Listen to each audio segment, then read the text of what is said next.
your house. Hey, yo, we talk a little bit, man, when I'm in your house. In your house, in your house, show me, yo.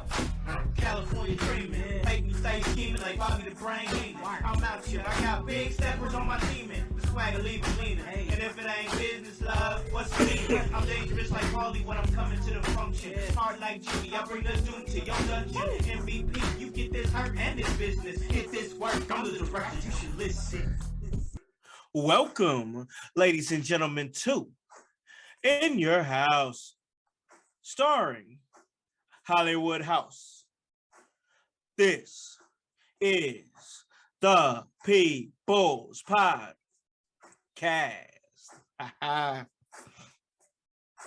Hey, guys, you already know who it is. It's your boy, Con, ready to give you that work. When it comes to this professional wrestling business, that is what we do, and hey, we love it. So let you guys know where you guys can listen to the sats. You guys can listen to this sats: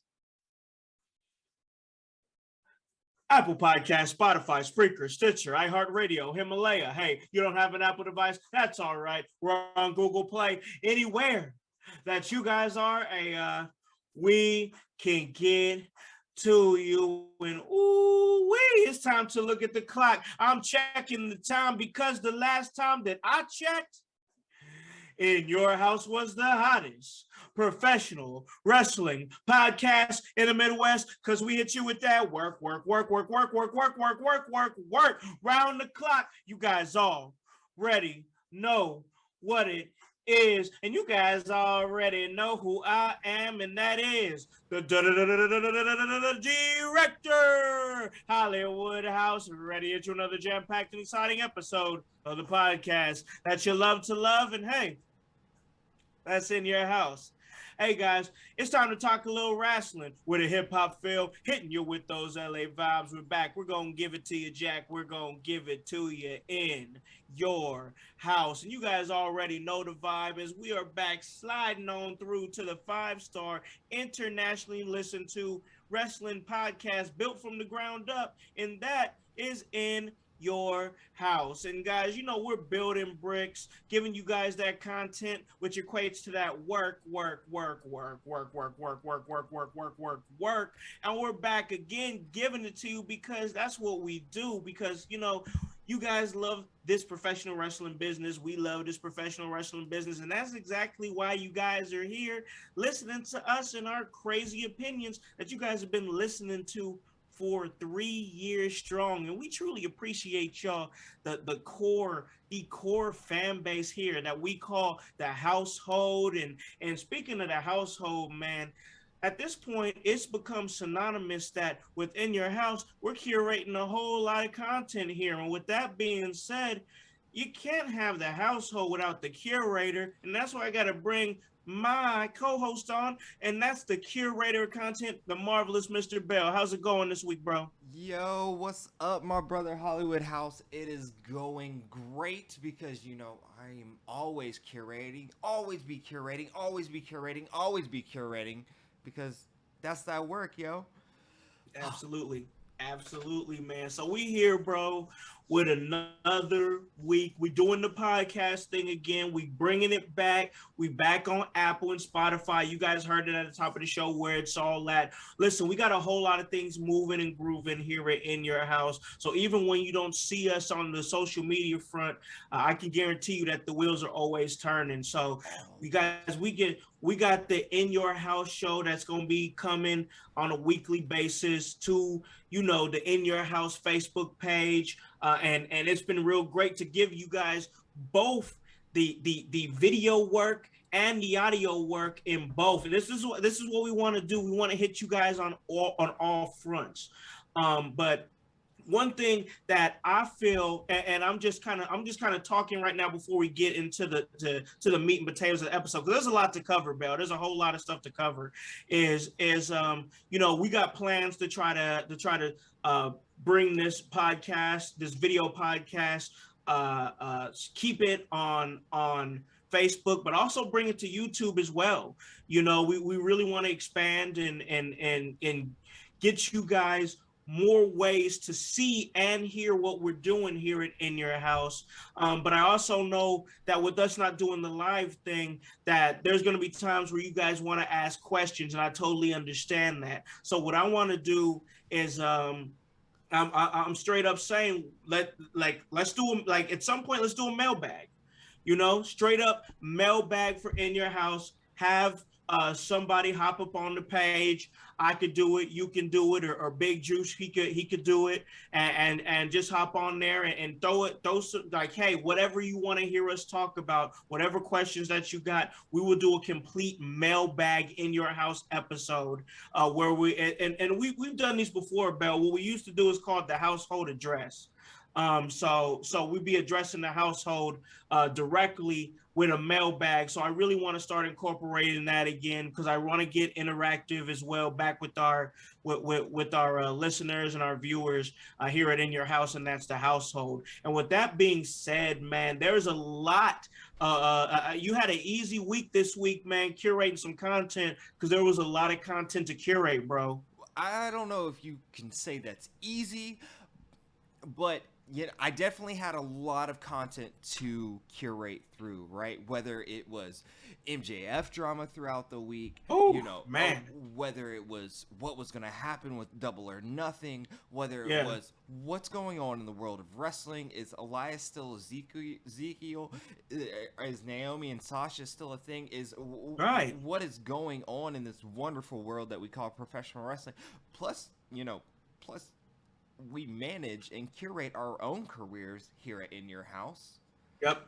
With our very own professional wrestling world and realm. Yep. Along with the people that we manage to greatness, you and I. Yes. So yes, there is always something to be curating through. There's always some sort of content, and that's what we're bringing to you.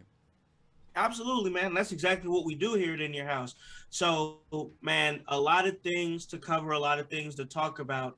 But I feel like the big elephant in the room right now, because when you guys listen to this, we're going to be dropping this on Thursday afternoon. So go ahead and check it out. You already know once we drop it on the podcast and we drop it on In Your House, it's going to be a movie. So make sure that you guys check that out. And we want your guys' feedback. But with that being said, because of the timing of this episode, there's an elephant in the room, Bell. And that elephant in the room is MJF's Pipebomb promo from Dynamite. Everybody was talking about it. I mean, he really had at least my personal internet feed blowing up. So, man, there's a lot to unpack with what this man said, Bell. So as we go through this, I just want to give my own chef's kiss to MJF and the work that he is doing, because he has all of you internet wrestling fans in a work. He has all of you thinking that he absolutely hates Tony Khan, that he is going to leave AEW for the promised land of WWE, which is probably going to happen. But he has you all in a work, and you know, the best part is he's barely had to wrestle. That's the beautiful part. That's what I love, man. This man has barely had to wrestle, and I just want to look at that. Just look at that just before we even touch on what the man said last night. The body of work that MJF is producing and creating is something to behold and to be, to be desired. What that man is doing is absolute pure genius. He's taking from the books of Brian Pillman.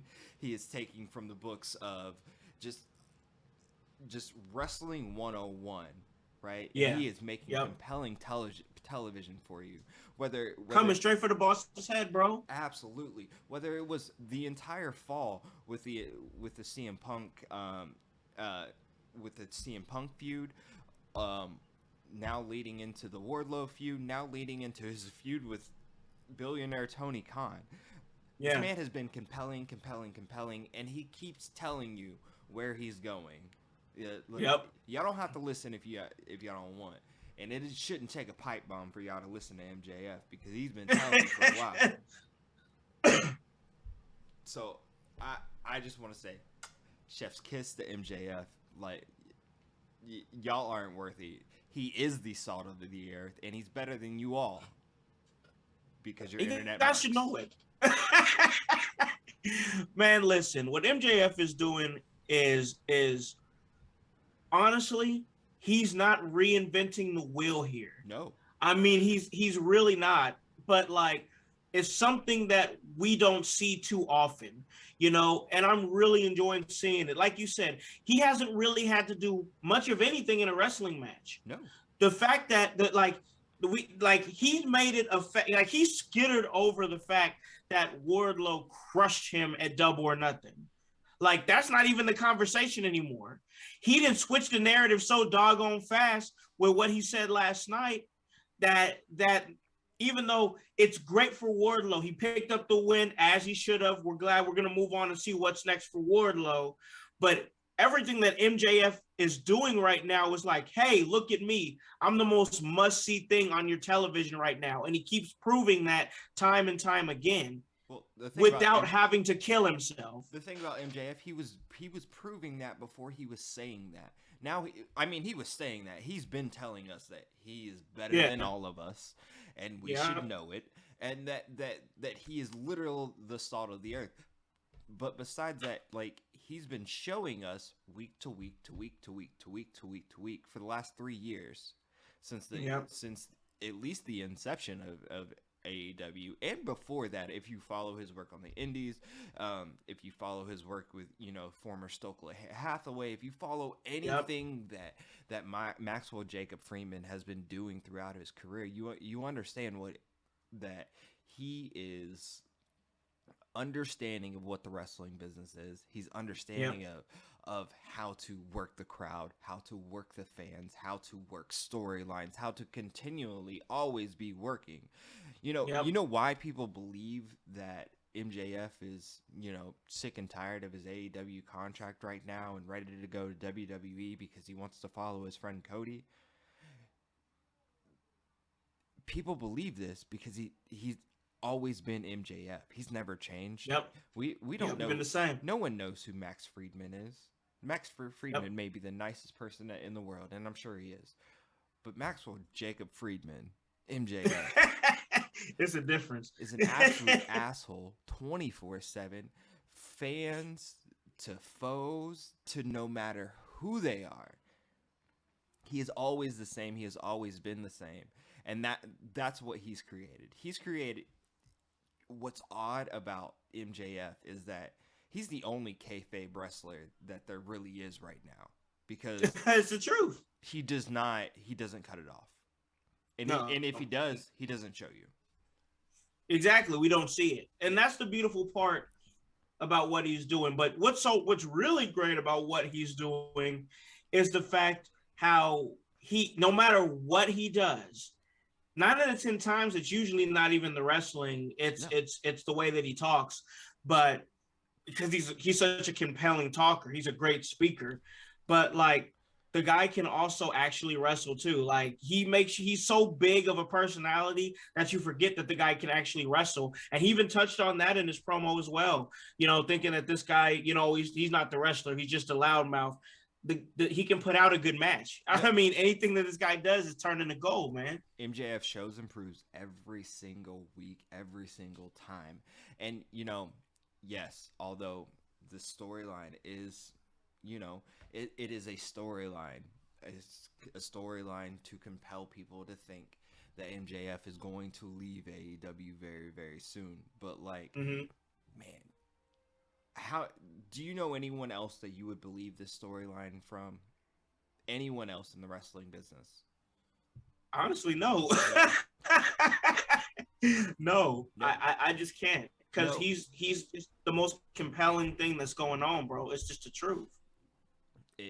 It's just the truth. It is that, and you know, he's writing a playbook of his own, and you know, if if you're a worker out there, if you're, a follower of the business, if you're a follower of entertainment, you should watch this man, watch his mannerisms, watch his actions, watch what he's doing, watch how he presents himself, and learn. Just take notes, because he's giving you class.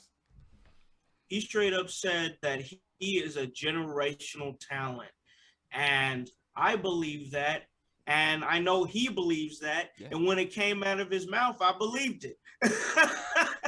I mean, he straight up said that he was a generational talent, and that he is, because he has that ability. We can get the most out of MJF. This is the beautiful thing about what he does, is you think about somebody who is possibly in this realm a counterpart to somebody like MJF, and that's somebody like a Darby Allin, who is going to continuously run his body into the ground, and do the until he literally, somebody literally tells him, listen, you got to stop doing this, or else your health is going to come into serious question. This isn't an issue that you're going to see with somebody like the MJF, because MJF's style of professional wrestling is sustainable over a long amount of time. It can be consistent. Look at somebody like Miz, who follows a very close formula to what MJF does. It's the most formidable, smartest, and sustainable way to keep yourself physically fit and not killing yourself, but being one of the most compelling things that's happening on the show. Like when you're must see, Yep. It is apparent. And yes, MJF, Miz, those two guys, very, very similar. I honestly, at this point in time, even I say MJF is maybe a little bit better at it than Miz. Oh God, yeah. And Miz has had his moments. Let's not take anything away from Miz. No, let's not take anything away from Miz, because Miz is absolutely, he's this of the same cloth, of the same mold, where he understands the wrestling business. He understands what gets people going. He understands, if I poke this enough, I'm gonna get a reaction. I'm gonna keep. I could turn it into something. Yep. And not only that, if I don't just poke it, if I put this on there and I just a little bit, I'm gonna get more of a reaction out of everyone else. Yep. I appreciate those types of guys in professional wrestling. I know you do. I know there's an art form to that, bro. There is an art form to that. It's an art form to that. There's an art form to being able to, even after something has been amplified, to continue to amplify it up more. So Yep. Just to keep that wave of momentum, that buzz. That's what it is buzz. It's knowing how to keep a buzz around your name. And people like Miz, people like MJF, to a smaller scale, people like me and you know how to just buzz on things and stay buzzing, and learn how to keep a consistent buzz. And that's something that is, it's hard to do, man. It's hard to do. There's a lot of people that haven't mastered it. Well, you touched on this. It's like us. Not everyone can be like us. Not everyone can be like the influencer of influencers. Not everyone can be the director. Not everyone could be salt of the earth. Not everyone can be better than you. There's just few of us out there like that get it. Could be must see. Yes, there's a way to be must see. You know what I'm saying? And you got to follow a formula. And I just think that if more people followed it and knew how to follow it, that's not to say, like, I want to see badass wrestlers know how to do it. Yeah. I would love to see somebody like a Ricky Starks, the wrestler, the look that he has, be able to carry a buzz like somebody like The Miz, like MJF, like The Rock, like just have this consistent buzz where your name is always constantly in the conversation. I'll give you a name that has not been in the conversation lately, but is also like this. Mm-hmm. Bray Wyatt. Oh yeah. Bray Wyatt. Yeah. He is also one of those guys that understands, hey, let me take this idea and let me make this compelling story. Plus I can wrestle. Yeah. I can wrestle. So Wherever he lands, man. Wherever he lands, it's going that Bray Wyatt is just a perfect example of what I'm talking about. yes, yes. And Perfect example. the more and more of those that we have in the wrestling business, the better. You're never gonna hear a complaint out of me as far as that goes. But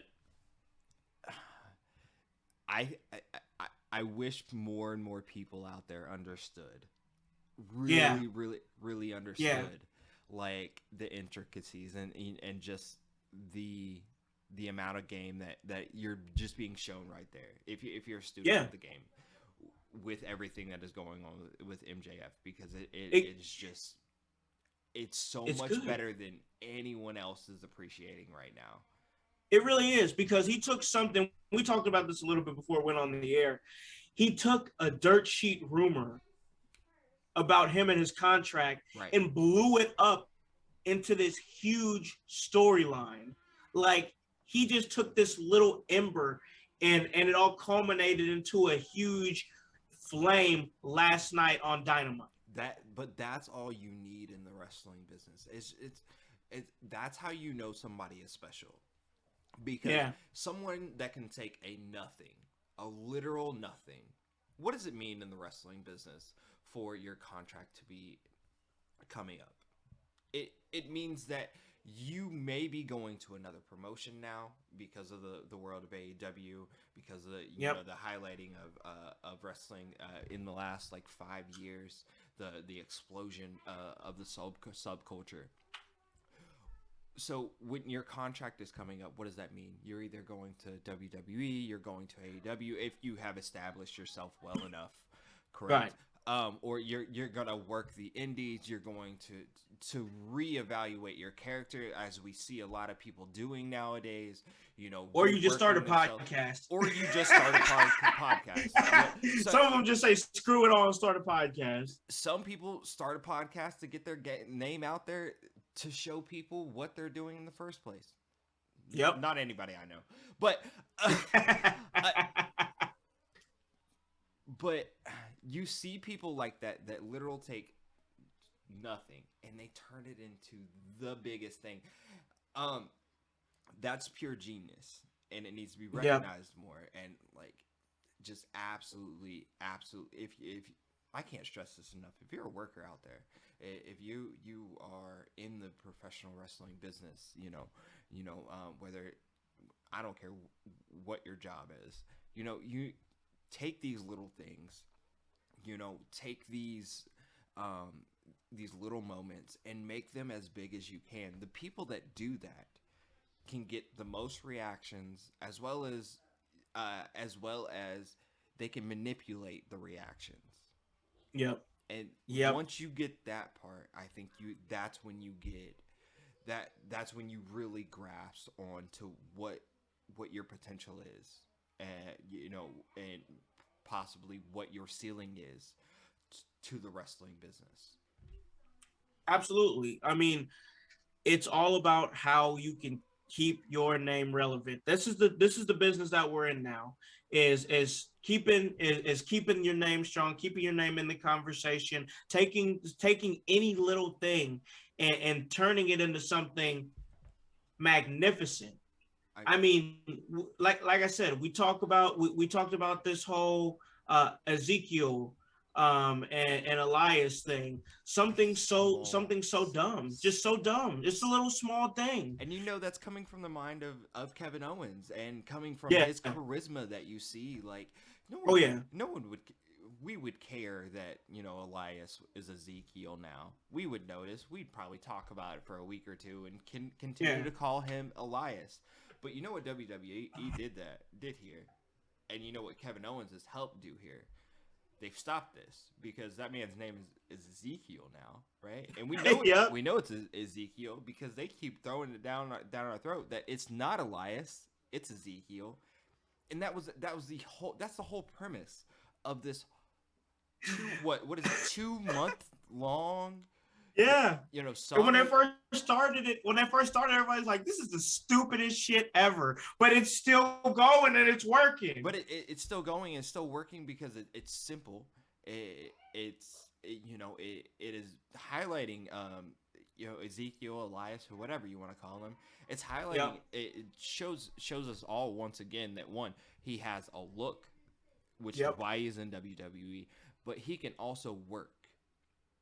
Right? Yep. He is an excellent wrestler, but he's compelled us to at least care about this story enough, and Yeah. I know a lot of that is heavily due to the charisma of Kevin Owens.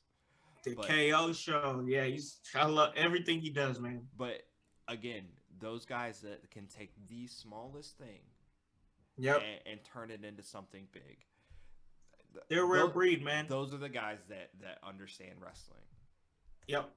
It's a rare breed to be able to do something like that.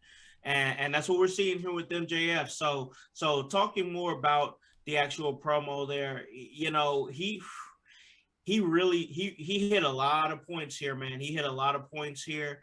He brought up the fact that, ex-WWE guys are getting paid more than him. He said, "Do you want me to come back as an ex-WWE guy?" Which real, I mean, everything he was saying, he was dropping this. No lies. He was dropping jaws, bro. Yeah.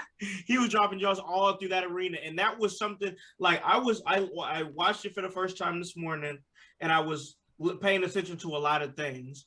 And one of the biggest things I was paying attention to is the crowd's reaction to things that he was saying.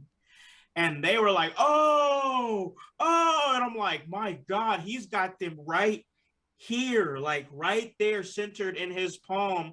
For you guys that are listening on the podcast, I'm pointing at my palm right now, and that's exactly where he had these people, is right in the palm of his hand. It was a thing of beauty to see that much like savagery on that level, and like the things he was saying, he was making points, and and finally he said, "Man, fire me, you fucking Mark."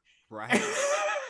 I'm like, whoa. I'm like, okay, so where are we going now? I mean, this man he called his boss a mark, like straight up called his boss a mark, which, I mean, there's whispers about that as far as Tony and how he started out, which he came from being a fan to boom, I got money, so now I'm jumping in the but hey, man, things seem to be going well. Things seem to be going well. He may be a mark, but things seem to be going well. So where does it go from here? Well, does Tony address this? I'm not gonna judge Tony Khan based off of his post pay-per-view scrums. My goodness! But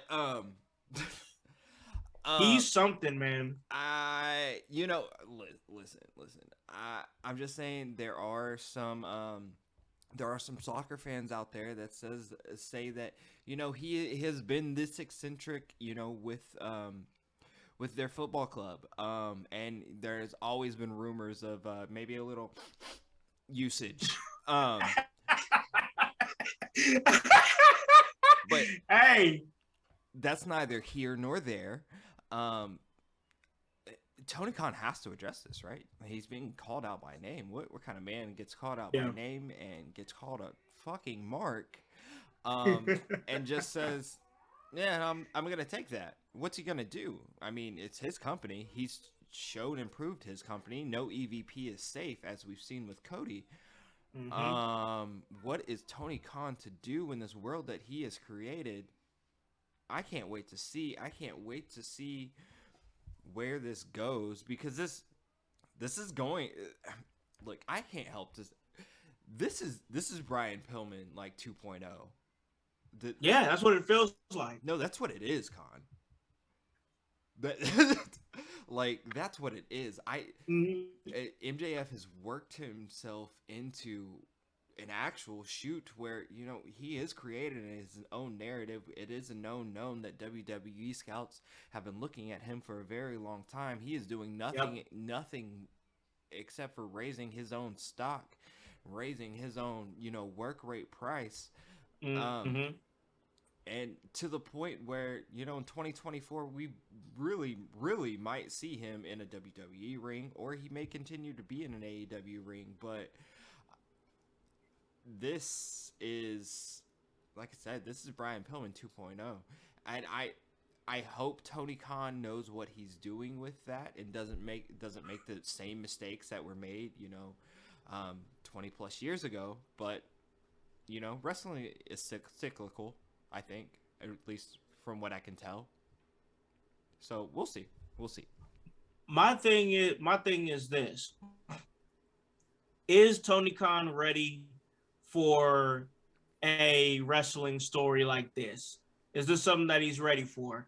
Because you got somebody like MJF who's gonna, straight up carry this thing. But what kind of Tony Khan are we gonna see in interviews when he does have to start addressing this, or if he does address it live on Dynamite? Can he? Are all his rants going to be good enough, or is he going to make this thing cringe? Is he going to can he make this compelling television? Obviously, he's going to roll out there and do whatever comes to him.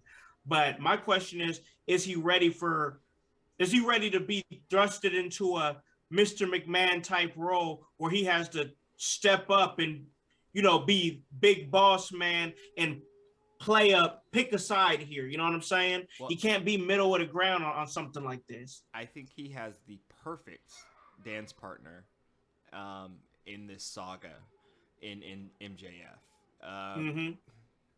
Just to the point, I don't know about any of the fans out there that when you watch MJF, are you like me? Do you have to fight yourself not to cheer for him?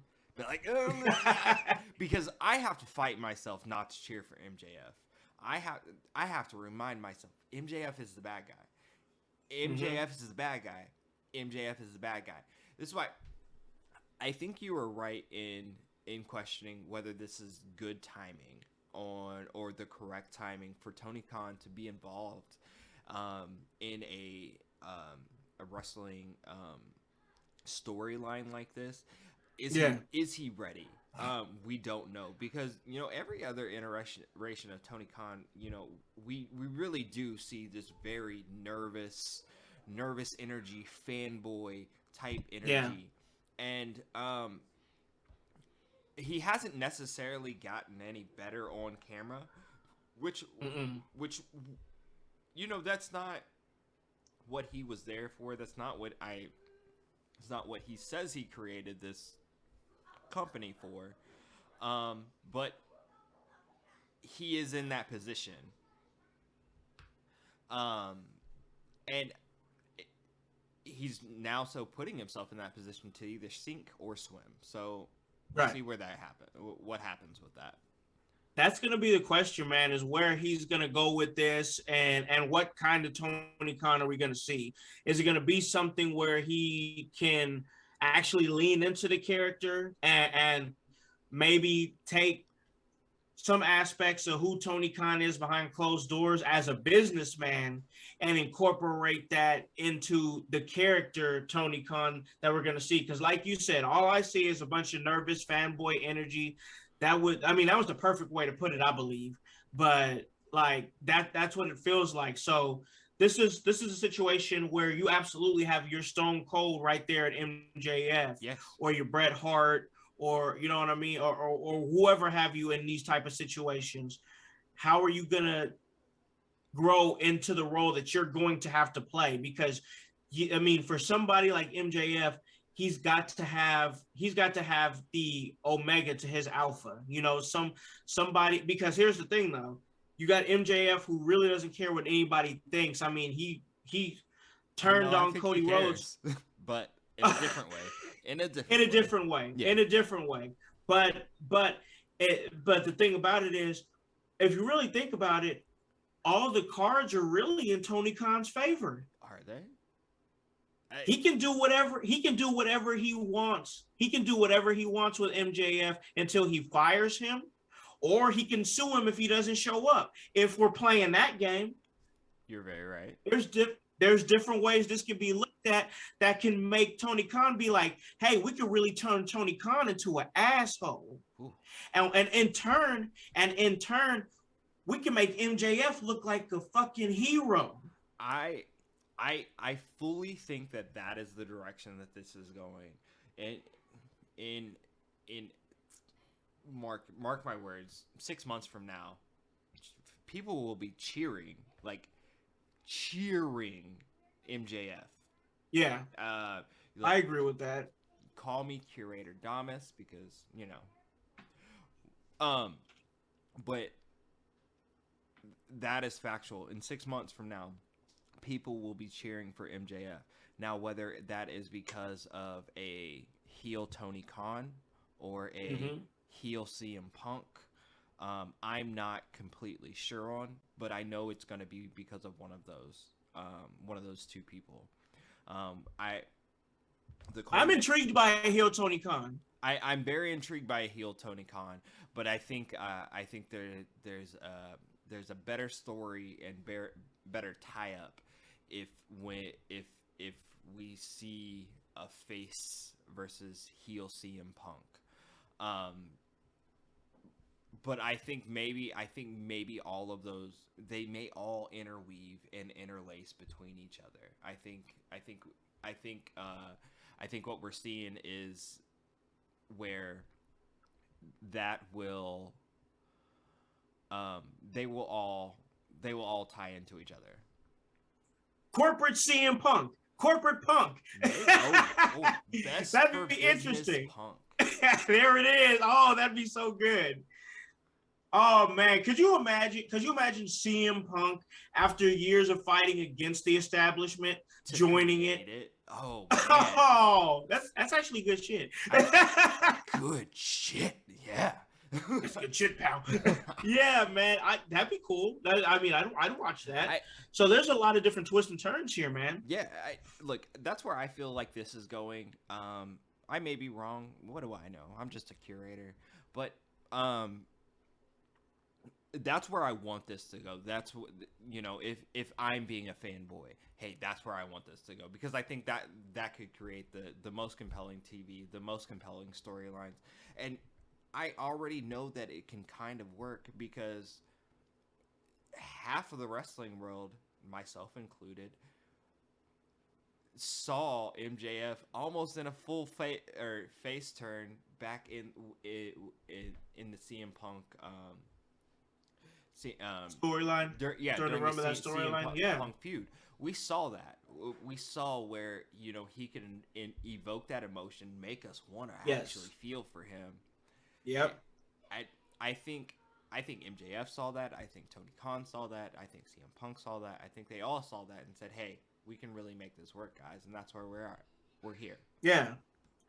And I think whatever happens from here on to next week and moving forward, I think this is something that obviously they're not gonna do something big here. I mean, they might, but at Forbidden Door, it feels like with that being a cross-promotional show, that would be what you would focus on. But it would be nice to see a cross-promotional story, type of promotion. What they're doing.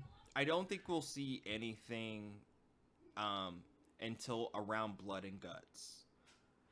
That's coming up. I think we will see this Forbidden Door thing happen.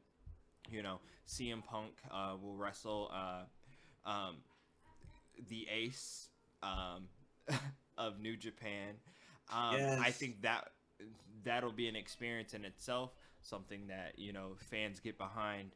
But then I think that this MJF stuff, it'll all come ahead around Blood and Guts, maybe around All In time. So that's a good vibe. Like I said, around 6 months, I think everyone's going to be flipped on MJF, and he's going to be probably one of the best baby faces around. It's the vibes that I get, man. It's he reminds me of so many people, but in a way, it's just like Piper too, man. Like I get those Piper vibes as well. Absolutely. Like it's the way that he speaks, man. I feel that, man, and like that's something that's important, I believe. Yeah. and we brought it, and I mean, obviously we're gonna keep covering this whole MJF thing as much as we can, but like there's still a whole lot of news to cover, man. I mean, we got Forbidden Door on the horizon. This Sunday we've got, we got Hell in a Cell coming up. That's gonna be that's gonna be something as well too. I mean, there's some stuff I'm looking forward to there, but also, man, I just feel like that it was important to note that on top of all the stuff that happened at Double or Nothing, I mean, we saw a debut of Stokely Hathaway, we saw a debut of Athena, and you really love to see it, man, because I really feel like that AEW is kind of invested more and trying to have a little bit more representation. Stokely Hathaway was a great pickup to get. He's somebody that knows what he's doing on the managerial front, and he knows how to make you care. So, like, he was doing the Diamond Mine thing at NXT, and that was great and everything. But like, I don't know, I just don't feel like that Stokely got used to his full potential, and I feel like now with his pairing with Jade Cargill, we can see more of that, and then putting Athena in that immediate like babyface type role. Athena's been hitting the indies since her release from WWE, and she's been really putting out some bangers and matches all across the country, really. I mean, she was just here a few months ago for Warrior Wrestling in Indianapolis. She was just here, it was just a little bit ago. Yeah. So she's still traveling and out. So it's great to see her get those just dues and pull up on All Elite Wrestling at Double or Nothing. But it's great to see this type of representation start to really make a strong notice here and strong stance here with AEW, as you got Jade Cargill, she's a TBS champion. You got Scorpio Sky, he's the TNT champion. They presenting them in a respectful light, you know what I'm saying? But seeing all these different flavors, it's I love to see it. Yeah. One thing about Tony Khan is that I think when he says, hey, I'm not this, I'm that, or I'm not that, I am this, as opposed to some other people, he really shows you that, hey, I'm really not that, and I'm really, really trying to make an effort to make sure that I'm not represented in that way. Yes, we saw absolute huge debuts in Stokely Hathaway. I know, a man after our own hearts, know, and not only that, a man that is showing us, hey, we're necessary, we're vital to this business, we're vital to this industry, sort of thing. The things that we're out there doing, it's important to wrestling. Absolutely. Don't forget Absolutely. That. Yeah. Don't ever forget that. Don't ever forget that. We saw the debut of Athena. She is about to take that bitch's title. I'm just saying, but I'm ready for it. I'm ready for all of this. This is what I'm here to see, man. This is what we need to see. Like, I think that was it.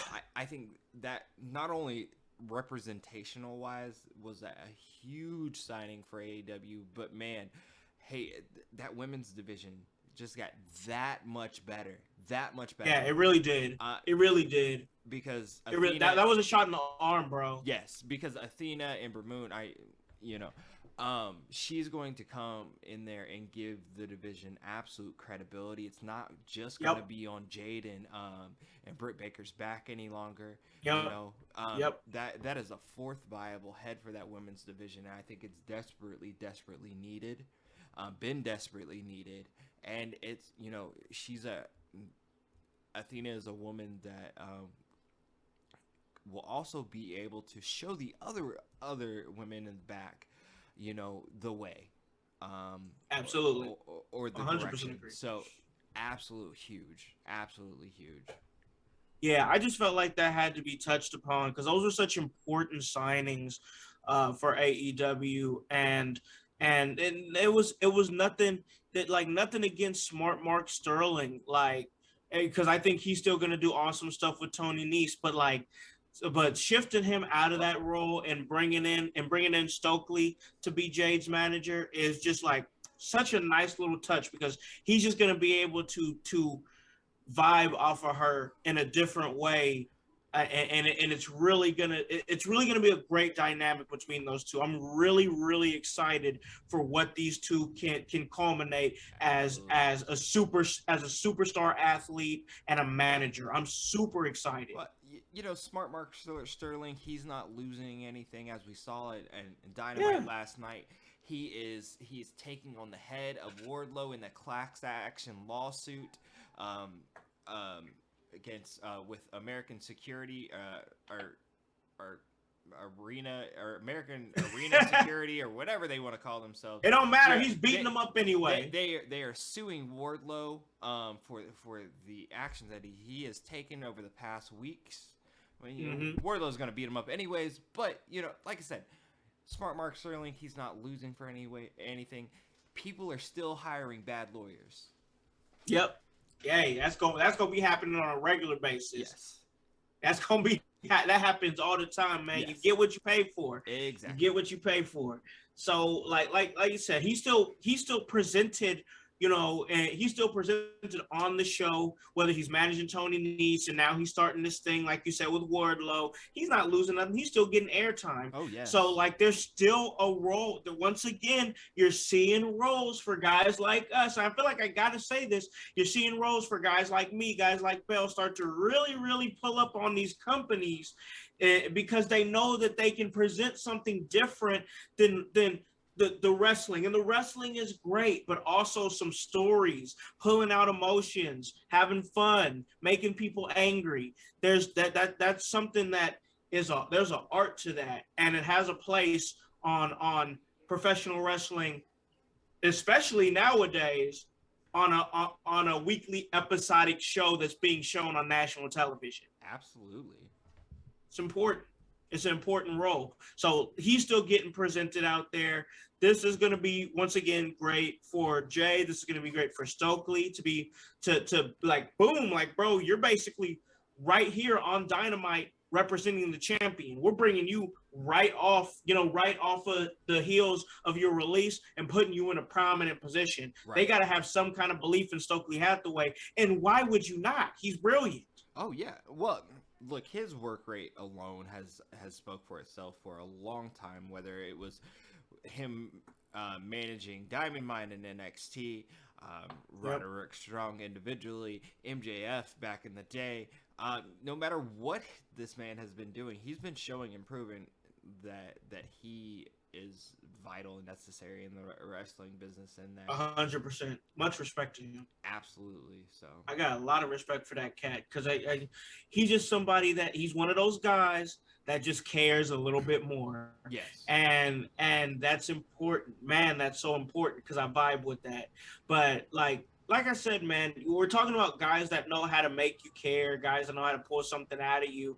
We got Hell in a Cell coming up, and we got Cody Rhodes, man. Cody Rhodes is going to be going up against the visionary himself, Seth Rollins. And this, you know, this feud has really gotten personal.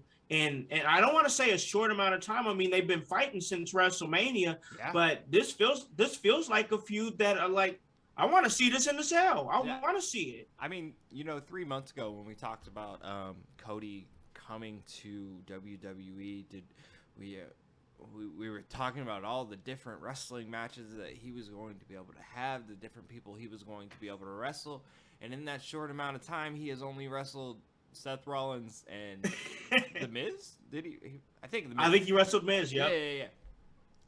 But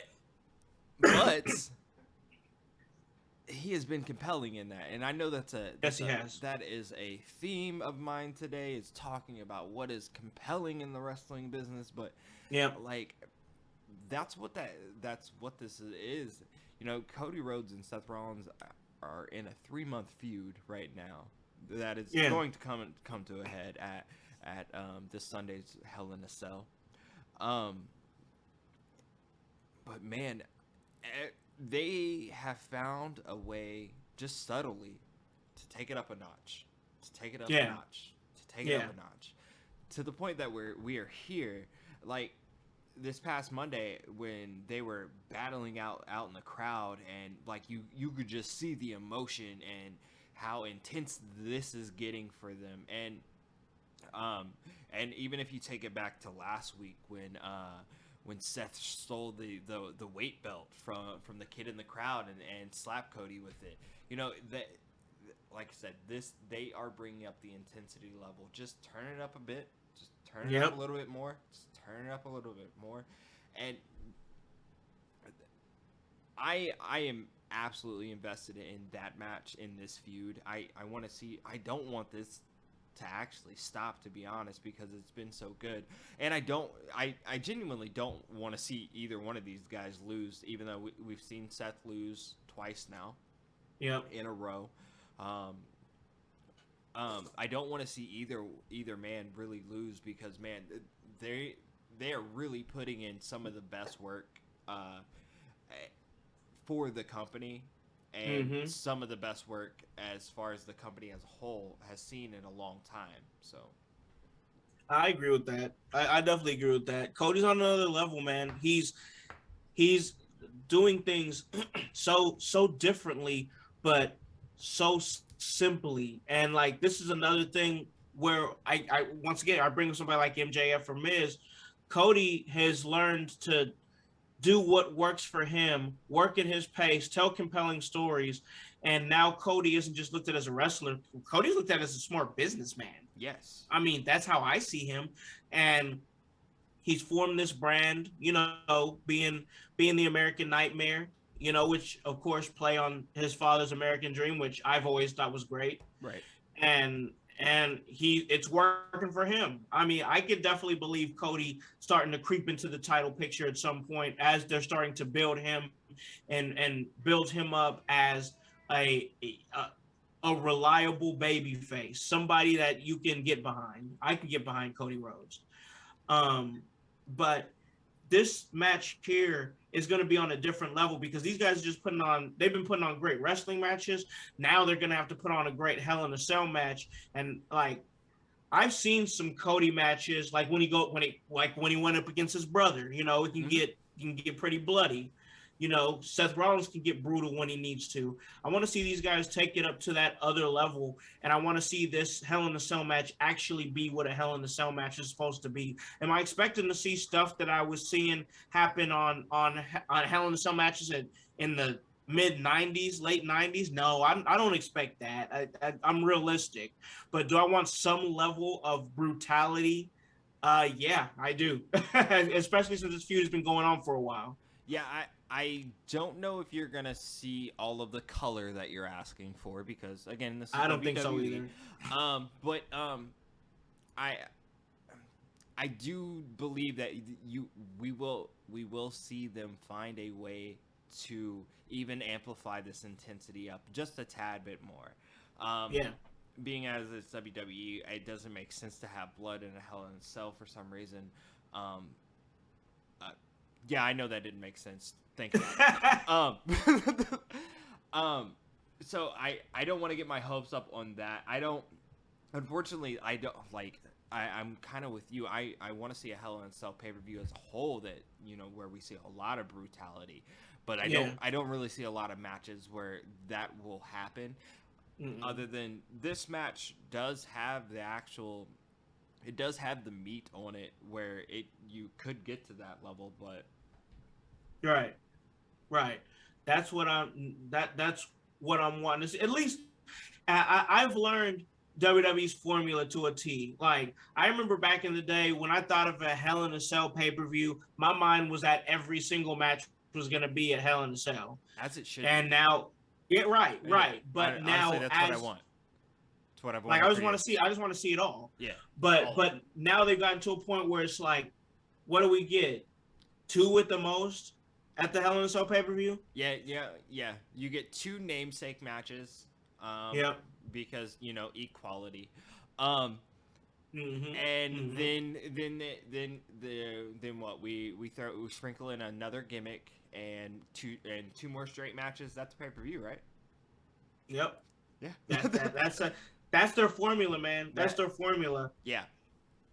So, like I said, I'm expecting to see that in Hell in a Cell. I mean, we got some other matches going on. I mean, you got the triple threat between Bianca Belair, Asuka, and Becky Lynch, You know, that should be interesting. But honestly, I'm looking at the card now. I'm just here looking at the card, and unless I'm going crazy, is Cody Rhodes and Seth Rollins the only one in Hell in a Cell, or is there another Hell in a Cell match? I believe there was another Hell in a Cell match. Was there not? I thought there was. I know. I don't think Roman's booked for this one. I know that much. I don't think he has anything to do. I think he's off for a while. Yeah, we won't see Roman until around SummerSlam time. I don't believe. Which, you know, he. Not that we need to see Roman. You know, man needs a break. He's been holding down this company for the last 2 years now. Oh my gosh, he's been killing it, bro. I give it to him. Being literally the only story that's been going on, and now he has done it. He has united the bloodline. He has made the bloodline undisputed. So they're killing everything, bro. Killing everything. Roman Reigns deserves a much needed just a few nights off. Yeah, for sure. So, I mean, right now that's looking like what it is, bro. I think you were right that the only Hell in a Cell match right now is Seth and Cody, which I believe, but I'm bound to believe that there will be something else other than that. There's got to be at least one more. Yeah. Maybe they'll set something up on SmackDown, or maybe there's something that I didn't see there, but I just can't believe they're only just gonna have one. I just can't believe that, you know.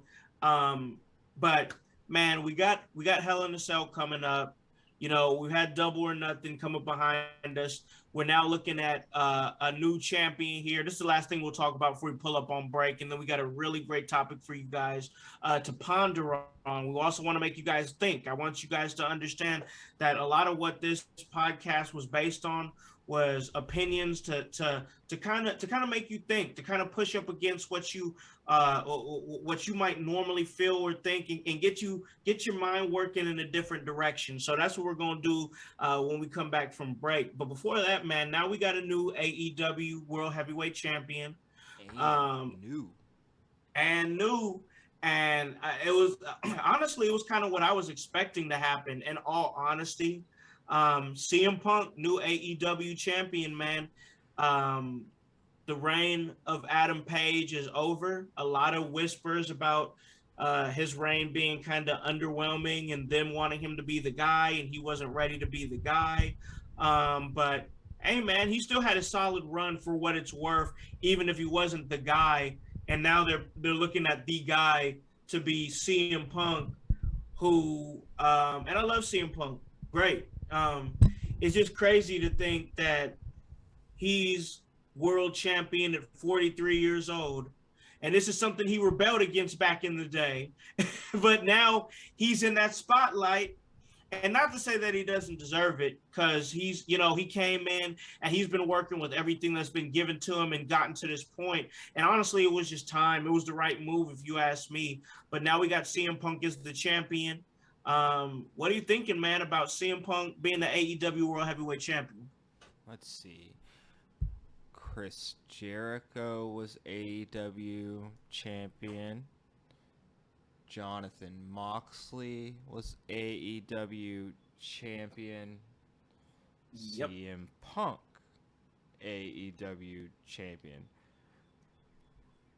We've only had 5 AEW champions. 3 of them have come straight from WWE. I mean, I'm not trying to stagger people with mass statistics or anything. Right. But one of these companies needs the other more than the other. Okay. Wait. Let me pull back before you guys get mad at me and start saying, I know they're about to cancel you, bro. Curator, you're not being fair to AEW. Look, first of all, I don't really care what you have to say. I'm just stating factual information. We've had 5 AEW champions in the last 3 years iteration of the AEW World Heavyweight title. 3 of them have come from WWE, with the latest being CM Punk. I was really hoping that Hangman was going to pull this one out, to be honest. I thought it was really important for Hangman. I thought it was really important for the legacy of AEW, the future history of AEW. I thought it was very important for Hangman to win this match. But with that being said, I understand business. I understand the moves. I understand the moves that had to be made, and you strike while the iron is hot, and the iron has not been any hotter for CM Punk than it has been in the last 8 months since he debuted in October. This was the move. It was the right move. But man, I think it says a lot about AEW in some senses. And I know I posed a question to our group chat. You know, what does this really mean for does this take away from AEW? Does this give more to AEW? You know, and I feel like personally, CM Punk winning right now takes away from AEW more than it actually gives to them. Although I know that more eyes on the product, more people looking at the brand, more people recognizing, oh, this is a legitimate wrestling company because CM Punk is the champion. I know that guy. Yep. I know that name. Mm-hmm. Yep. I understand the business. I understand how that works, how that part is going to work. But from an aspect of just, man, going out there and forging your own paths and creating your own superstars, I felt like, man, maybe this was not the move at the time, but it's the move that we got. So, yep.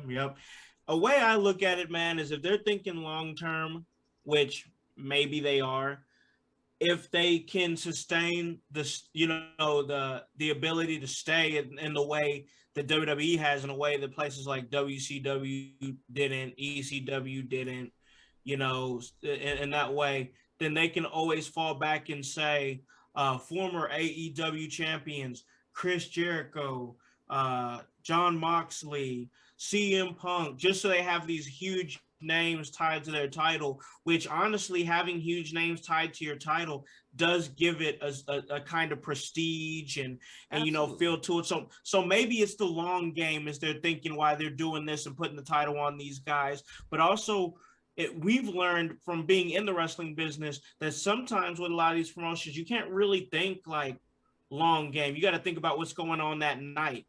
Or what the buzz is in that moment. Now. Yep. What's the buzz at the moment? So there's all kinds of different ways to look at that and fill that out, because like you said, there's a business aspect to it. There's a prestige aspect to it, but also there's an aspect of, once again, like you said, forging your own path and creating your own legacy and starting and building your own stars that are homegrown AEW talent that grew to be larger than life stars. Like we need guys that are gonna be doing TV on TBS and TNT, or even trying to branch out and do movies, to come out and say, hey, I'm that AEW guy. Yeah, I broke out and I built a huge name for myself off the core of AEW, like somebody like The Rock. The Rock built his career and he started it with WWE. So he's always going to be considered that WWE guy. Who can be that guy for AEW that has that potential to be a megastar and say, hey, I'm an AEW guy? That's going to come with time in order for them to do that, but it's also going to come from them investing in their talent and giving them those types of opportunities to work shows on TNT, TBS, and work on those acting chops and become larger than life, because that's part of it, man. Not to rehash, you know, our first topic, but you just said a whole lot of words to just say, man, AEW needs to extend, re-sign MJF and make him that guy for the foreseeable future, because he is that guy before they work themselves into a shoot and he actually does leave for WWE. And that's I honestly, and we're about to hit break because we got some bills to pay. But before I say this, before we do that, I gotta say this. I really hope the in game is MJF actually staying with AEW, because if they could work this out, it could really sustain. It could really sustain a lot of what he does, because they're gonna make him do different things in WWE. And I like the MJF that I see now. I would like to see that. But also on the flip side, it'll be interesting to see his incarnation in WWE. So I want to see him stay with AEW because I like this incarnation, but there's no telling what would be there for him on the other side, the way the WWE produces their shows. I think that the WWE incarnation of MJF is almost seemingly necessary at this point. Yeah. Not in a sense of, man, WWE is going to make him better, but in a sense of, man, watching him on that scale, that stage, Yeah. just hits different, and I think it will hit different. I'm not here lobbying for MJF to go to the promised land of WWE, of course, but I am saying that, man, right now, that's still the place to be. Yep. It's still that's still the day one A1 right now. Yeah, and I truly don't care what anyone else has to say about their AEW's. I love AEW. AEW is great, just as I love Ring of Honor, just as I love Impact, just as I love House of Glory, just as I love Emerge, AACW, DCCW. All of them. I love wrestling, right? Yep. But there's an end all be all to the world of wrestling. There's a culmination point, and it was created a long time ago for us, and nobody has taken that spot, and it's still to go to WWE, right? So AEW is great, right? But show me you're going to be the greatest. Make MJF that generational star. Make him that household name, but make it in your company. Yeah. Don't make it to where he has to go because he went somewhere else, and then maybe even at some point down the line come back and then be straight up be exactly what he said in that promo. Yes. Be that ex WWE guy. And like I said, myself, I kind of want to see him stay in AEW to help build that brand. But hey, man, that's gonna be what comes later as the story develops. And with that being said, man, we finally got to go ahead and take that break. We had a great conversation. But when we come back, me and Bell are going to dig into a very heavy topic of toxicity within the fan base of professional wrestling. We'll be right back.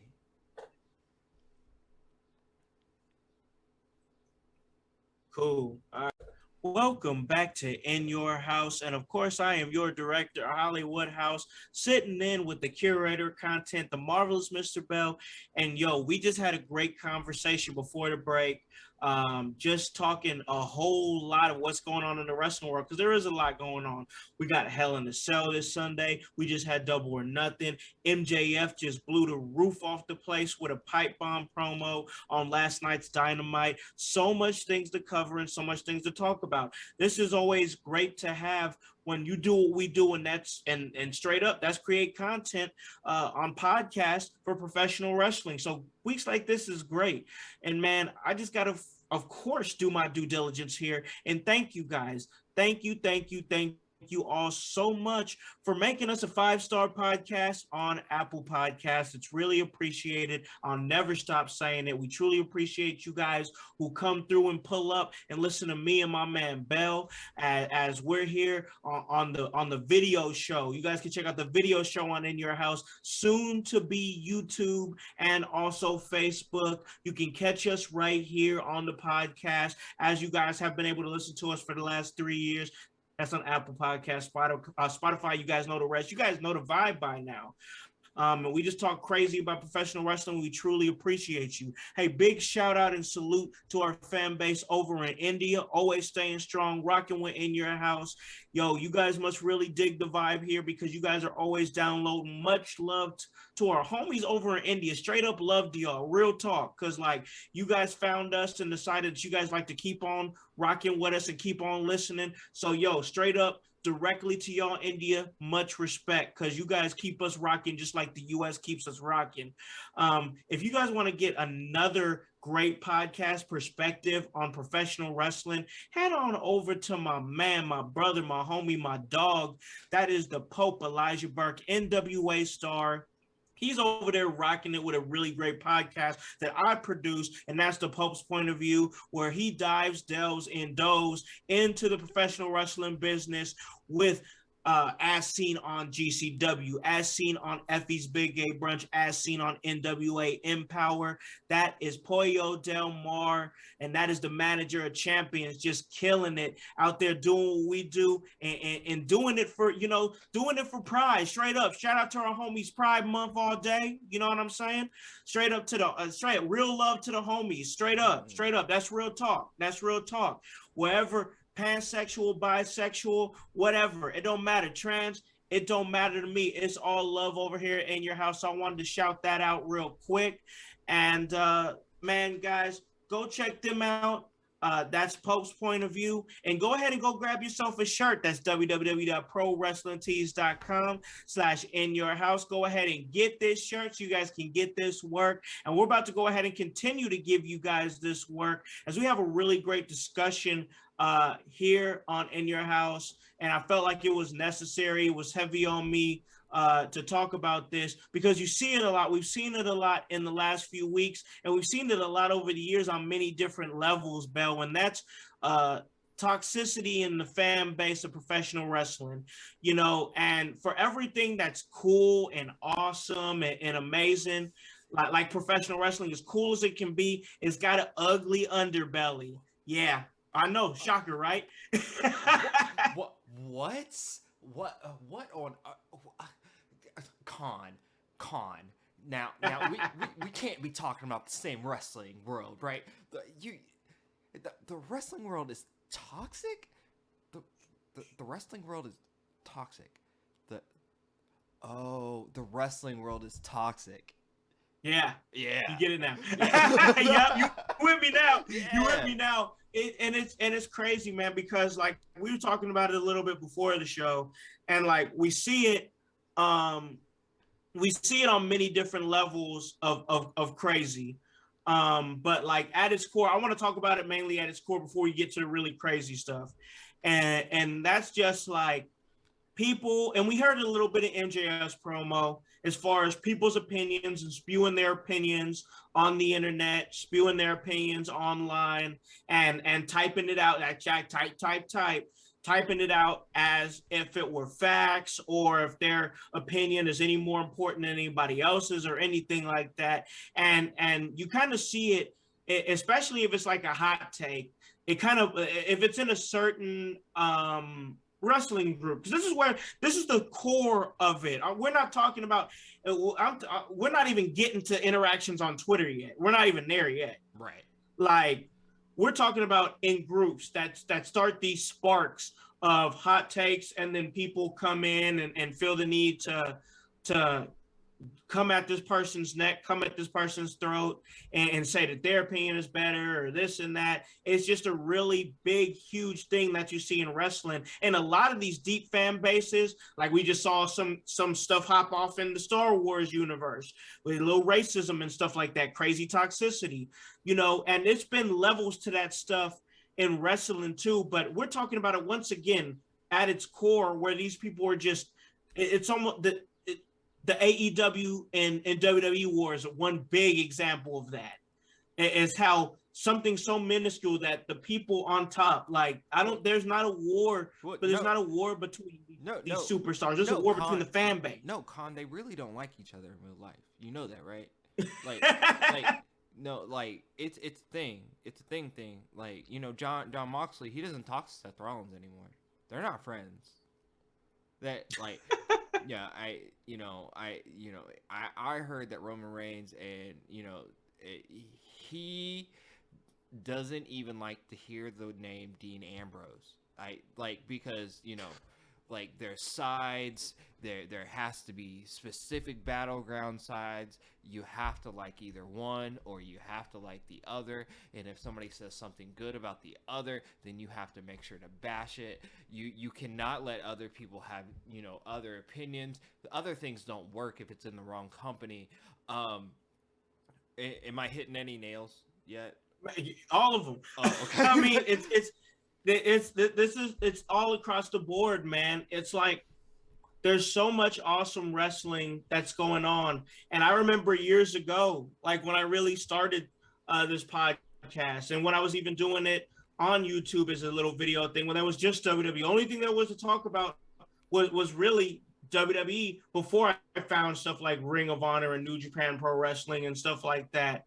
Now we have all this huge, like, here's all of this wrestling, whether it be WWE, whether it be AEW, whether it be GCW, NWA, Impact Wrestling, all of it.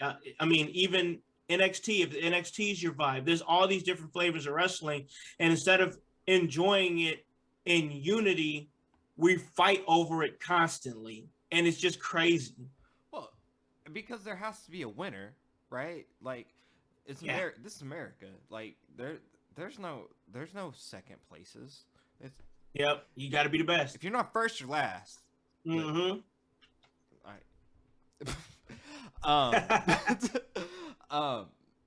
That's the bottom line. If you're not first, you're last. If your company is not on top, then nothing else matters.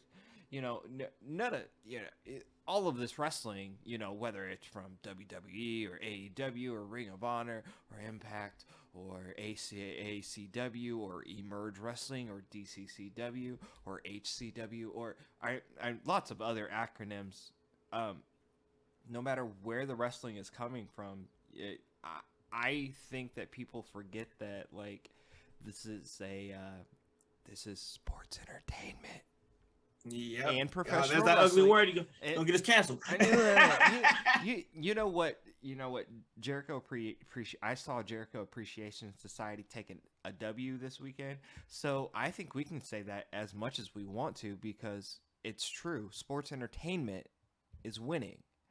Yep, it's the facts. It's really the facts. Yeah, and as much as the toxic internet wrestling community, as much as they can hate on certain aspects of professional wrestling, not like this from this company, not like this guy because he's with this company, not like this guy because they don't like his gimmick, not like this guy because they don't understand how to spell the words that are coming out of this man's mouth, not like this guy because of whatever reason X, Y, and Z.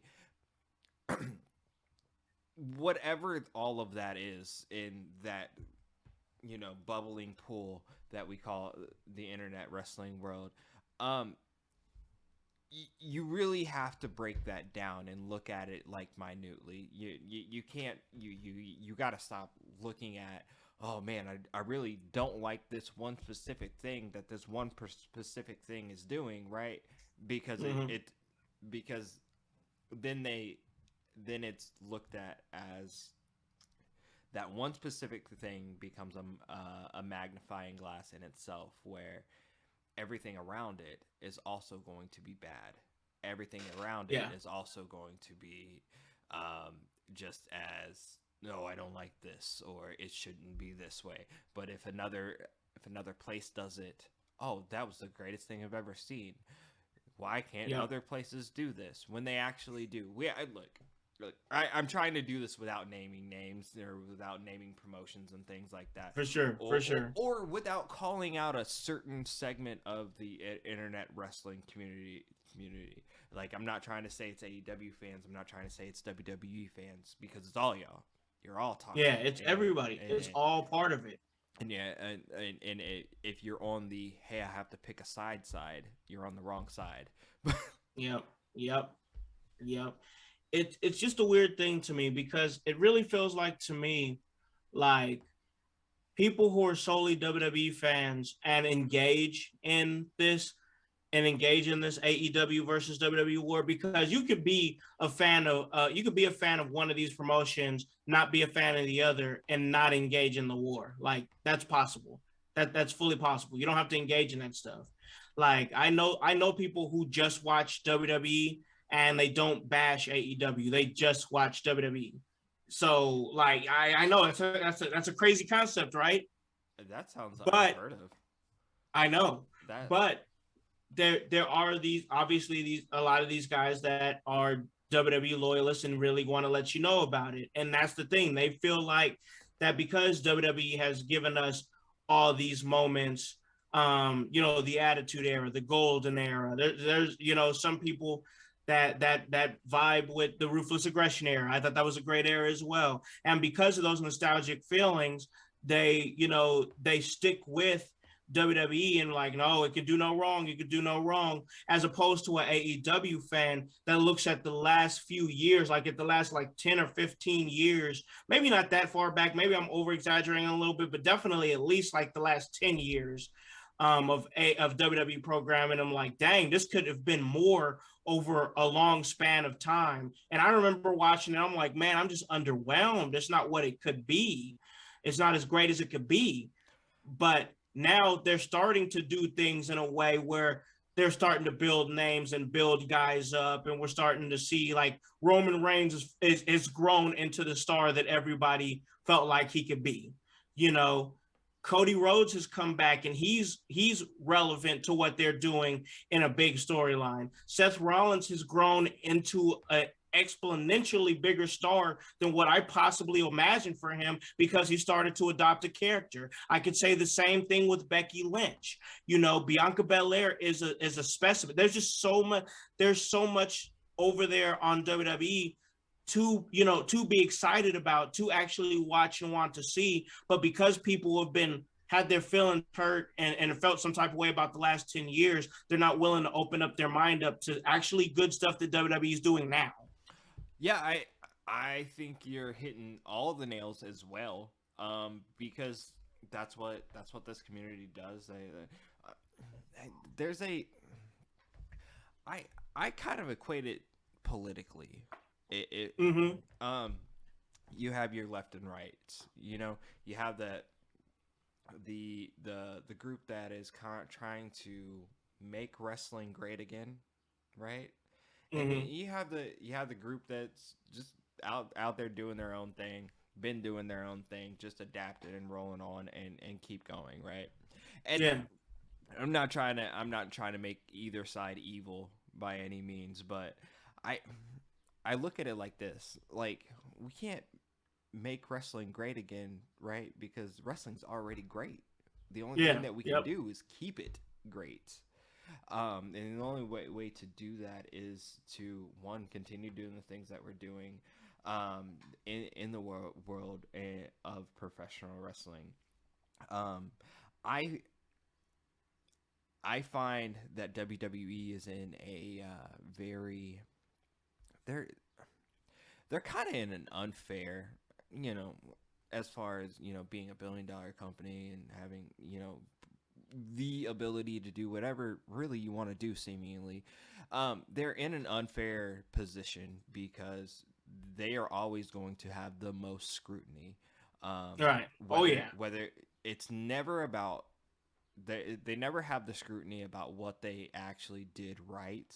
It's always the over scrutiny about what they're doing wrong. Now, the flip side of this is, and this is why I made this political connection, is that sometimes in AEW now, it's not, we like to pass over the things that they do wrong so that we can overhype the things that they're doing well. Yep. And because people want AEW to work so badly. Oh man, I want AEW to succeed. So badly myself. I want it. But ain't that why we critique it though? I want it to thrive. Yeah. That is exactly why. That's why you look at it with these objective eyes that you're like, oh man, look, I know that's what you did, but I think if we did it this way, maybe it would have been a little bit better. Or if we adapt this, or if we, bring in this. This is exactly why we're here right now, Con. This is exactly why we're having a conversation on the toxicity in wrestling, because these topics are constant and here in the world of professional wrestling. But as long as like it's all improving, and as long as like we don't take professional wrestling to its days of only being like mud shows, then it's all growth, Yep. Yep. I agree with that. I just wish that a lot of these fans could grow.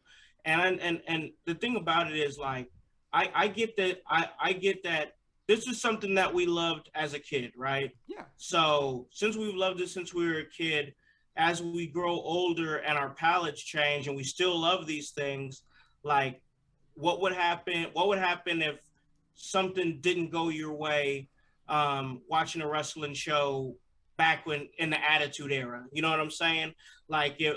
For me, Triple H winning the title, anytime he won the title as a heel, I was like, fuck this, I'm tired of this, I hate this, I can't stand it. Yeah.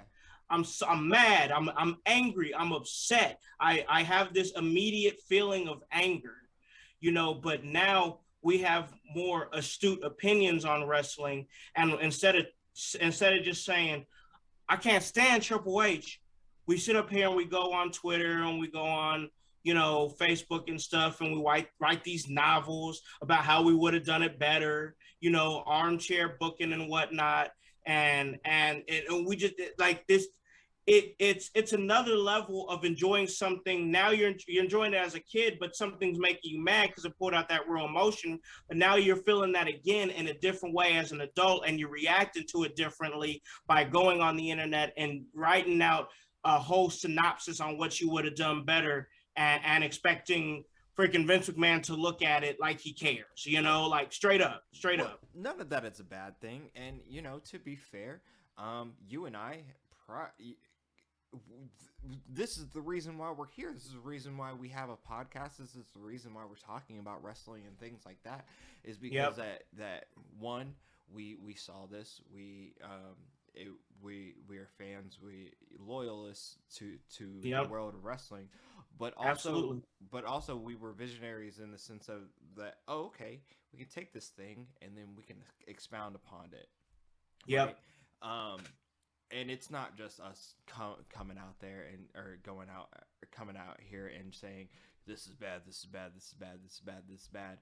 We could do better. Yeah, that's not what this has ever been. No, and not giving an explanation of like how we would do things, how we would approach things. But with that, like, that's wrestling has created this for itself. Mm-hmm. And that's not a bad thing. But we as a culture are spoiled. Overspoiled. Oh, yeah. And, sometimes I don't think we recognize how fucking grateful we should be that we can sit around and argue about things like professional wrestling and, whether this guy should have this title belt, or whether this guy should have this title belt, or whether this guy's gimmick is realistic or not. At the end of the day, we are debating on a segment of entertainment, although important to us, and will always be important to us. It is just that, and we need to realize that sometimes in this internet wrestling world, your emotions, because they are put through an actual like process, because wrestling will make you happy, wrestling will make you sad, wrestling will make you hate wrestling will make you love wrestling. And it will do that in the span of 20 minutes. All in a very short amount of time. Something that can do that can send your emotions through all that, there's going to be toxicity in that, but that doesn't mean there's still greatness, right? Yeah. It is great because it does that. As much distaste and disdain I have for a man named Hulk Hogan, he helped me, get into this world of professional wrestling. He helped, he was a bridger of Yep. of this path, things like that. And look, as toxic as wrestling is and the internet wrestling community can be, that toxicity is what also created this greatness. Now, hopefully we don't go too far.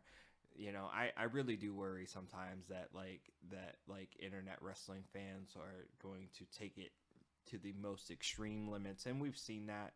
We've seen it. We've seen it. Whether it be with like Sonya Deville or Yep. people jumping barricades, Seth Rollins situation, getting Seth tackled. Rollins, Bret Hart, whatever the case may be. But also, like, it's a product of it, man. Like I said, this is a form of entertainment that invokes, multiple emotions in a short amount of time, And now we expect everyone to control their emotions at all times, but sometimes you can't. It's human nature. Yeah, and it's and the thing about it is, and I'm just being honest here. A lot of these a lot of wrestling fans are not as mature as they should be. Straight up, they're not as, especially when they're a certain age, they're not as mature as they should be. So it is a thing where keeping those emotions in check is important, because that's how a lot of these hot takes end up on Twitter and stuff like that, is slapdash emotions, going on Twitter and just being like, what's the first thing that I'm feeling about what I just saw, whether I liked it or whether I hated it. Right. And if it's presented a certain way, especially in this fan base, it could be something where somebody should, and there's a lot of these fans here. A lot of them just say crazy things just to get attention too. A lot of them do crazy things. Once again, situations such as jumping the barricade and tackling Seth Rollins and the other, so many. I mean, we've seen it a lot.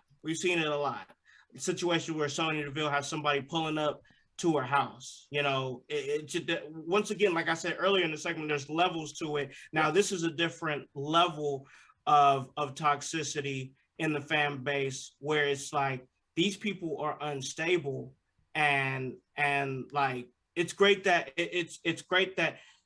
wrestling is really for everybody, man. Wrestling is legitimately for everybody. Yes. But also, when you're there at a show, and when you're around these people, you got to also look at it like these are people as well. I know you see them as like these larger than life people and these like superheroes and super villains and stuff that you're seeing in real time in a wrestling ring, but they're also people too. So like pulling up on them in the wee hours of the morning when they're in, when they're trying to get on a flight, or jumping barricades, acting crazy, doing stuff like that. We've seen what happens usually when fans jump the barricade. Back in the day, I mean, they had the wrestlers beating your ass, the referees was beating your ass, and security was going to beat your ass. Now in WWE, you just see them get tackled and taken away. But, because they don't want to, I guess they don't want to have that. See, who knows what happens when they finally got it behind the curtains. Oh, no. But like you said, there's levels to this. And as you and I know, look, I have goals in wrestling. I have goals to piss people off in wrestling. I have goals to invoke those emotions in wrestling. I've joked before that, I kind of want to be the first manager to get stabbed live on TV. But, I mean, I kind of kid, right? Yeah. But, like, these are real things. Like, we are out there. That is our job to do, to invoke those sorts of things. Now, we can't control what everyone does or how they take that. The only thing that we can do is really try to, get something out of people. Now, we don't want the worst, obviously. We want, try to give people the best experience. But man, for sure. If you can drive somebody to like really come out of character, that's saying something about what you're doing as a whole. Like, absolutely. You hop them out, but these situations, and like, I get where you're coming from, because I go for that same thing. Like, I want you to try to hop the barricade and come get me in that moment. But in a situation like Seth Rollins, I mean, and this dude got scammed online and thought it was the real Seth Rollins scamming him. Yeah. So he thought he was taking it out on actual Seth Rollins. So this is not a thing where it's like he was evoking emotion from him at a live show. No, he was just on some weird shit. You know what I'm saying? So like, it was a different level, but like, it's just got to be a thing where when Sonya Deville's like being so obsessed with Sonya Deville, you think she's so beautiful and stuff like that, and then you show up at her house. That's a whole level of what the fuck, like, that's just a no. Like, and I see why that spooked her for as long as it did before she came back. That's a lot to have to deal with. That's a lot to have to deal with, bro. Yeah, absolutely. Now, no, I wouldn't wish that situation upon anyone. No. Even as I joked before, there is seriousness in this, because there's a level of safety. And back in the day, these sorts of things did not happen because one, people had each other's backs in the wrestling community, which I think is still still a thing. It's not anything that's gone away. There's no one's good that's going to let one of their brothers in arms, one of their brothers in this community, or sisters, get taken out of get dragged in that way. That there's no one around that's just gonna let or allow that to happen. It's not that I've seen in locker rooms or things like that, but I don't know. There's no way that we can stop toxicity in wrestling, Con. Like, I know there's no way to stop it. I know that. There's no way to stop crazy. We can try to contain it. We can try to make things as safe as possible and hope that people understand that at the end of the day that this is for your entertainment. Yes. Not for your not to affect your overall sensibility. Yeah, exactly. Like there's the that's why it is what it is. The WWE universe, and then there's the real world. You got to be able to differentiate between the two, or else you're gonna find yourself in some bad situations if you're a fan. You got to be able to know when and we're seeing it, because the more especially these younger fans, I'm seeing a lot of younger fans, they're becoming more of the educated type of wrestling fan where they get it, they know what's up, but like at the same time, there's always going to be those fans that like it for what they see. They don't follow all the dirt sheets. They don't follow all the backstage stuff. There's still very much those people that look at wrestling as just wrestling, as the way the more educated fan is like, I want to see what's going on backstage. I want to know contract info. I want to know who's getting what spot on the card. Why is my favorite wrestler getting the spot on the card? Oh, how come this wrestler isn't fighting for the title? He seemed like he should be. Or why is this guy still have the title? He's been champion so long. It's hard. It's hard to, I just don't see that things are ever going to be perfect. And will there be those perfect shows? Yes. Will there be those perfect stints of time in wrestling where everything just matches up so beautifully? Yes. Like something like the Attitude Era that a lot of people smile fondly upon, but it wasn't the best quality of wrestling, but it was telling those stories. Everything was moving stories along and everything was tying into each other in a way. And that's more what people are wanting to see nowadays. There's different ways that you could take your wrestling in, man. So many different ways. Yeah. Well, that's the beauty of all this. Nowadays, we have options. Yeah. And thankfully we have options, so that hopefully, one, that doesn't make you that gives you choice, so that you don't have to dive into something that makes you feel toxic. Yeah. You don't have to dive into something that makes you feel, out of, general human nature, because you have something that, invokes your right amount of emotion, what you Yeah. need from your entertainment as far as to be entertained. To be entertained, make you feel alive, make you feel in that moment, Yeah. So that's important, man. So like, I just thought it was an important conversation to have about the toxicity, man, because you see it a whole lot, and we've got we've got more wrestling now that I can remember since I was a kid, like straight up, We have like way more young. wrestling than we had as kids. Just I know. way more. So much more and different ways to take it in to where it's like almost too much. It was like, I don't know, that vibe of hopping in front of the couch, at 8 o'clock for SmackDown, like, oh, you gotta be there right then and there because they wasn't streaming nothing, bro. If you Right. didn't catch it then, you just didn't catch it. Yeah. So like there was just that different sense of urgency with it, as to where now there's so much to take in and everybody's got so much opinions, and it's really how much you tap into the internet as well, because I try to be somebody that doesn't like, I mean, for what we do, we got to tap into the internet. Like we have to tap into the internet, Well, it's a but necessary also evil. I try to exactly, but I try to fall back too, so that way at the same time, not just keeping my face in the phone and living my life, but also not letting opinions that I don't like or don't necessarily agree with hook me into meaningless conversations with people, Right. and like that's what I see when I see a lot of toxicity is people having meaningless conversations, arguing back and forth, presenting all these points and evidence, but at the end of the day, you still gonna feel how you feel, and they still gonna feel how they feel, and really ain't nothing. Ain't the whole argument was just everybody beating on their chest, and that's just toxicity in itself, bro.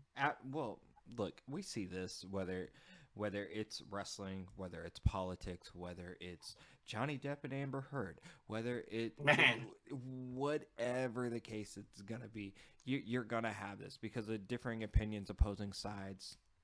Unfortunately, not everybody knows how to compose themselves or For sure. to handle themselves. People, Yep. not everybody's on their grown person shit. So,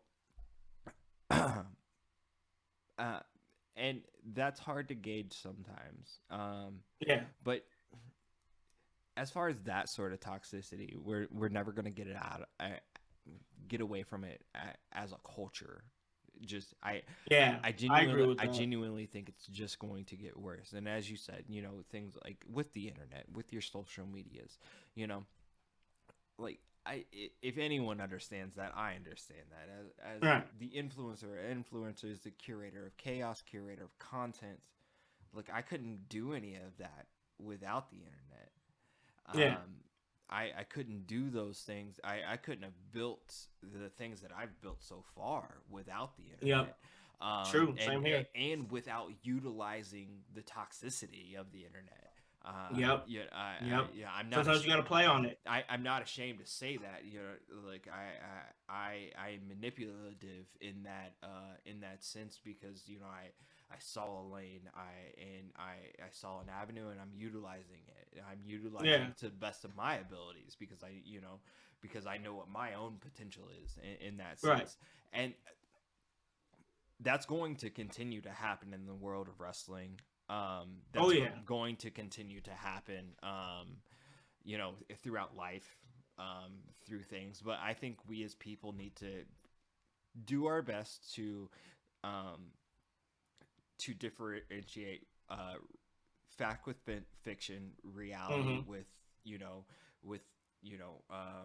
a created universe or non-real life.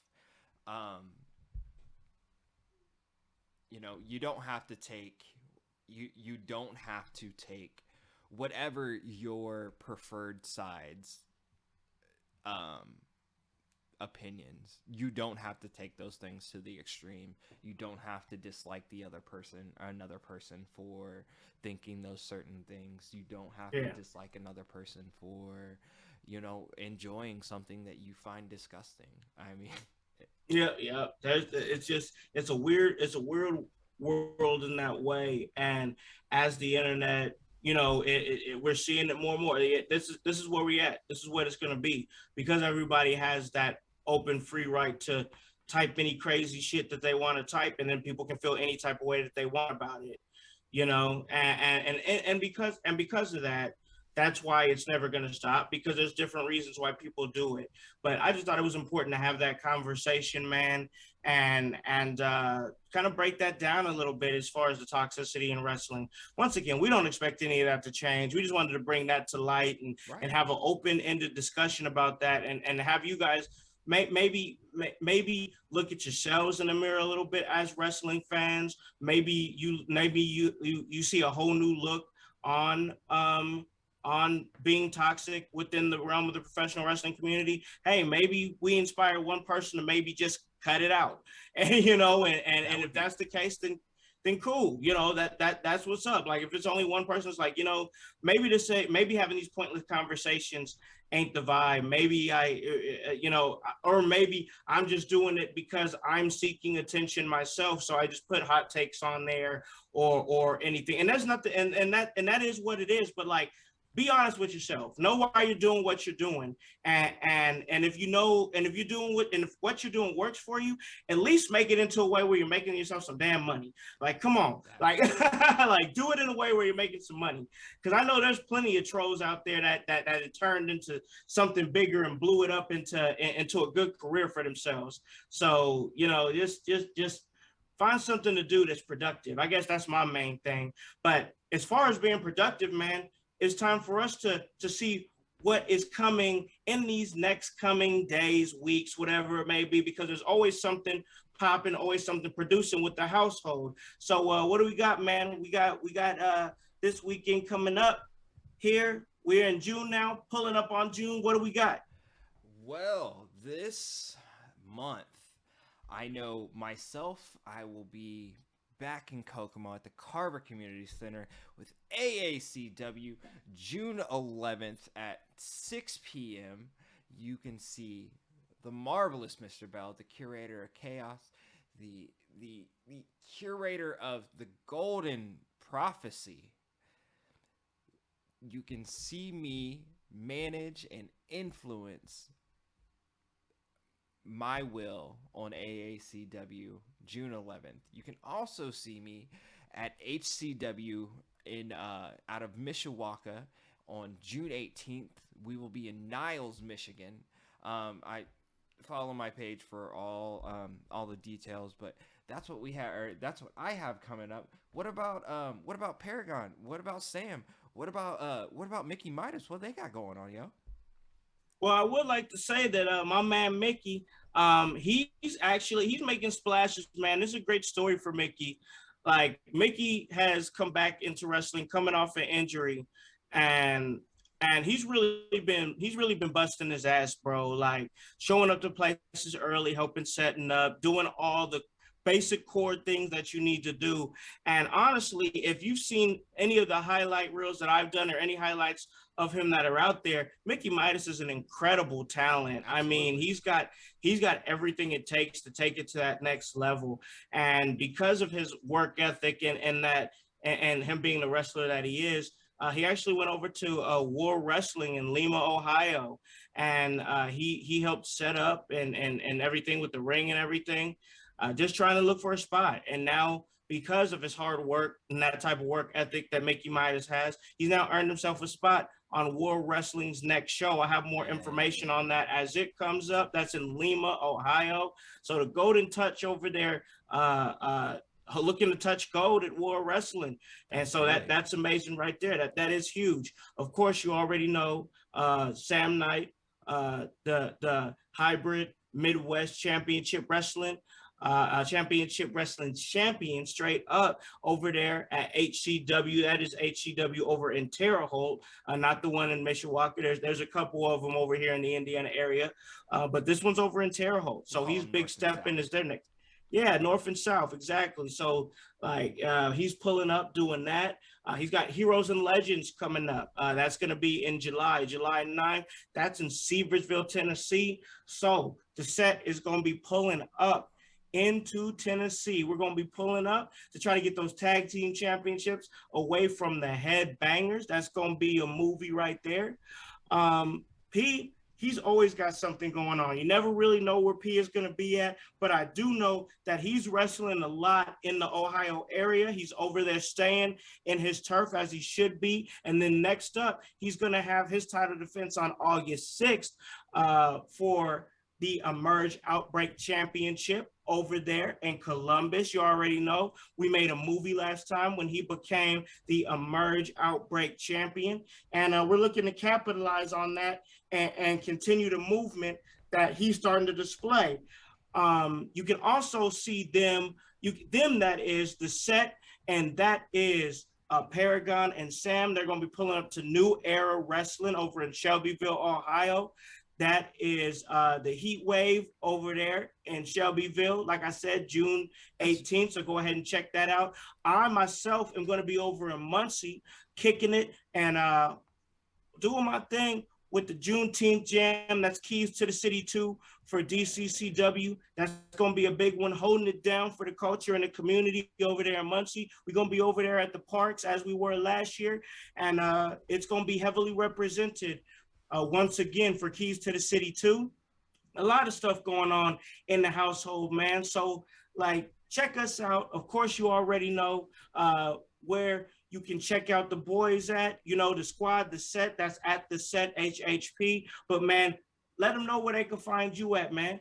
Yo, you can find me all over social media. I am at Curator Bell. Made it super easy for you. If you don't know what a curator is, like, don't follow me anyways. But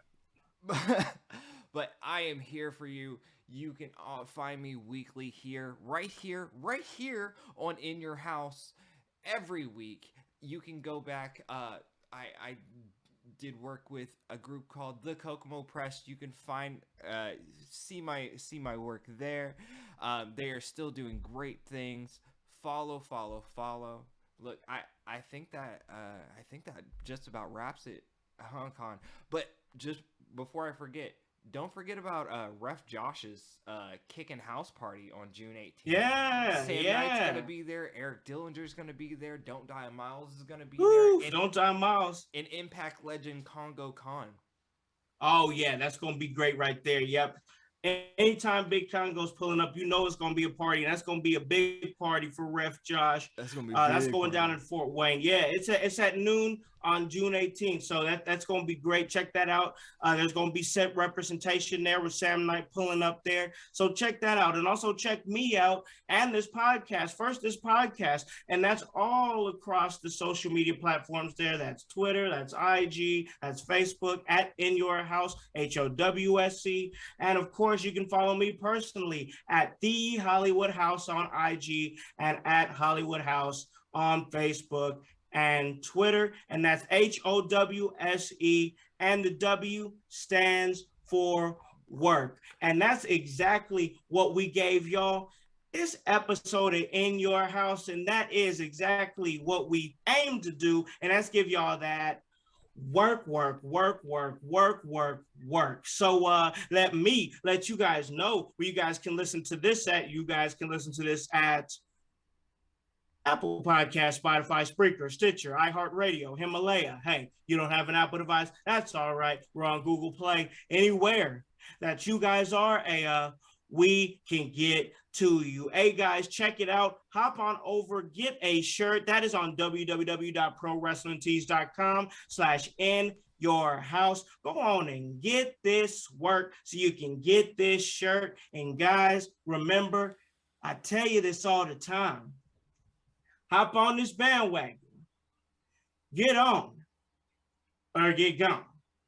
Because the household, we still going mighty strong. You guys have a great day and a great rest of your week. Peace.